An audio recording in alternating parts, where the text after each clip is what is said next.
Hey, so today we'll be going over my tackle box and of different baits that you can use for fishing. Um, we'll start out with like swim baits. First, you have your like mud minnow they call these, and you just gotta fish it slow and steady. Same with your your your crappie ones. These are $5 at Walmart.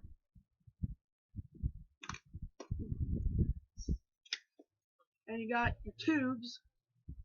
People use these for bass fishing, but I like putting stink bait in them and use them as catfishing lures. Because it's hollow in the middle, so why not?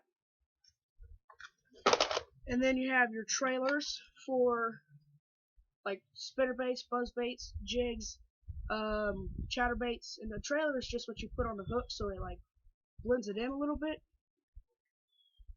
And then you just have your jig heads, and it's a weight connected to the hook. And then that's just your soft plastics. And you have grubs. You have big ones, medium ones, and little bitty ones. And those you just put on you get a hook. You just continue until it starts to curve. Then you just pull it out. Just continue pushing it up. And then you spin it. And you measure out where the hook goes into it, the bottom part of the, I don't know if you see that, but, and you, hook the thing. You push it on to where just a little bit of the hook is exposed so it can actually hook the fish. And that's how you fish that. See the hook on there. And you have lizards. And usually you put weedless hooks on there, which just has this thing that covers the hook so weeds don't like hook onto it. And that's, you have different types of lizards and stuff. And then frogs. Let's see here. These frogs, the plastic ones, have this line in the middle, so they're like weedless. Now you can get frog hooks for these, but don't see the need.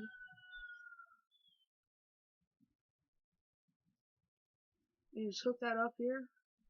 You make sure it's straight, or else it's just gonna look weird when it's swimming through the water. And you do the same thing you did with the grub. You have to measure up where it's supposed to be, and then you just hook it through there. And then once you hooked it, the little groove that's in the middle, you just pull your frog up, and it covers up the hook. And then once the fish bites down on it, it's just gonna show the hook a bunch and just set the hook with frogs or with all baits. And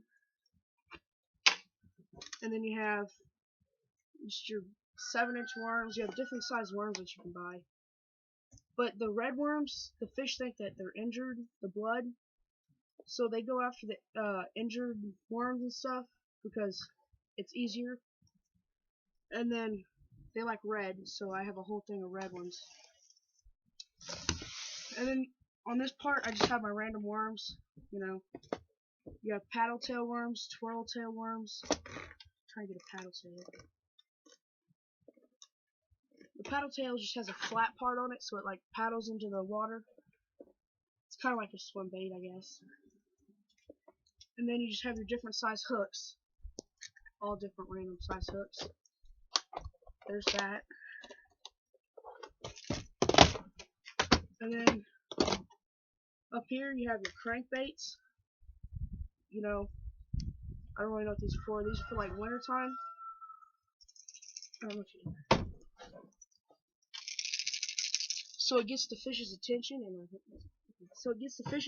and that the fish come to it and they eat it, or don't eat it, but, you know. And on this compartment right here, I have a Carolina rig. They call it like umbrella rig, but it's pretty much just this rig that has 5 wires coming off of it. You can get a 3-wire, but it just has all these swim baits, so it looks like the fish are schooling up during spawning season. And that's just the Carolina rig. And then my line cutters for this thick line, you don't want to damage your teeth. There's just a bunch of bobbers for pan fishing.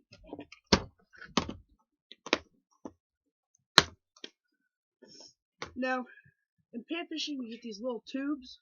They're like mini tubes, and these lead jig heads.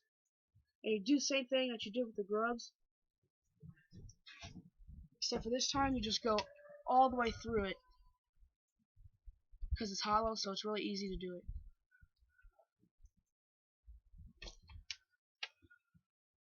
And so, chartreuse tails is just like a lime green, and this is for like clear water, so the sun reflects off of it and gets the fish's attention. And I don't know what you call these, but these are weird. They like, and has a split tail. I don't know why that's that. I guess it paddles in the water. And then you got your super itty bitty grubs with the jig head on it.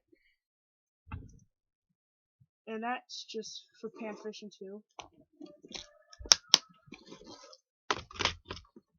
And in this you have your buzz baits. You got your white buzz bait, your black one with a crawfish on it. It's a rubber one with paddle tail claws, so it gets the fish's attention, because I don't know if you can hear that on there, but it gets the fish's attention. And you got your different craws in here. You got green pumpkin with I don't know what kind of sparkles. And I don't really have any things for this. Just dropped it. Any trailers for this one, but for this one, I got the green pumpkin. There's already a trailer on this one.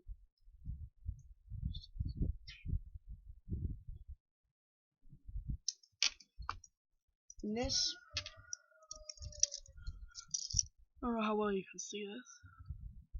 Okay, and you're just gonna follow it through the whole time until you get about halfway, and you just curl it up, and it's flowing in the water. These have paddle tails on them too, and that looks kind of natural. I didn't go with my jigs. Chicken fried rice. And your jigs, it just has a weedless hook on it, because these things right here protect the weeds, or protects the hook for the weeds. And this is a skirt, they call it, and you can put, this one actually goes good on it.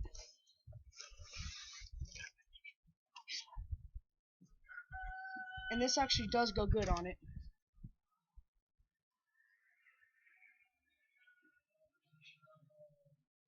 Tell me that don't look natural. It does, don't it? And then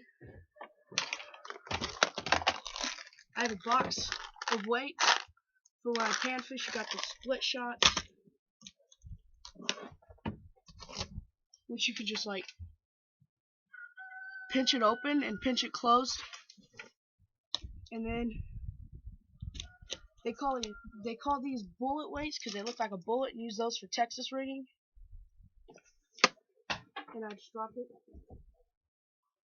And then you have your egg weights, because it looks like an egg. I don't know what to use those for. And then I don't know what they call these. It's just a circle weight. And then they have your drop shot weight. I need a hook.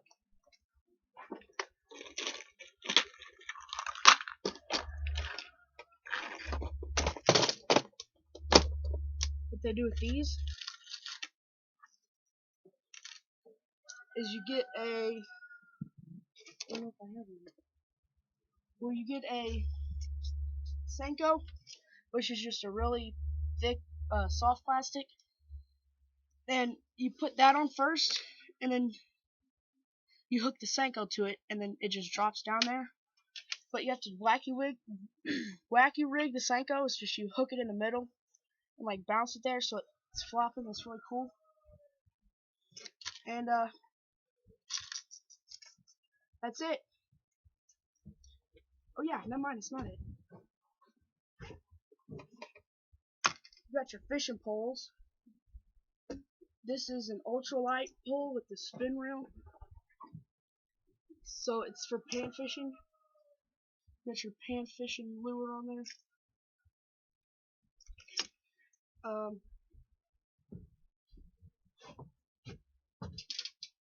Panfish is just bluegill, crappie, little bitty, like just small fish. And then you got another. This is a medium heavy action with another spin reel, and this is for bass fishing. And that has, I think that was 6-pound test, and this one is 20-pound test, which is just a line.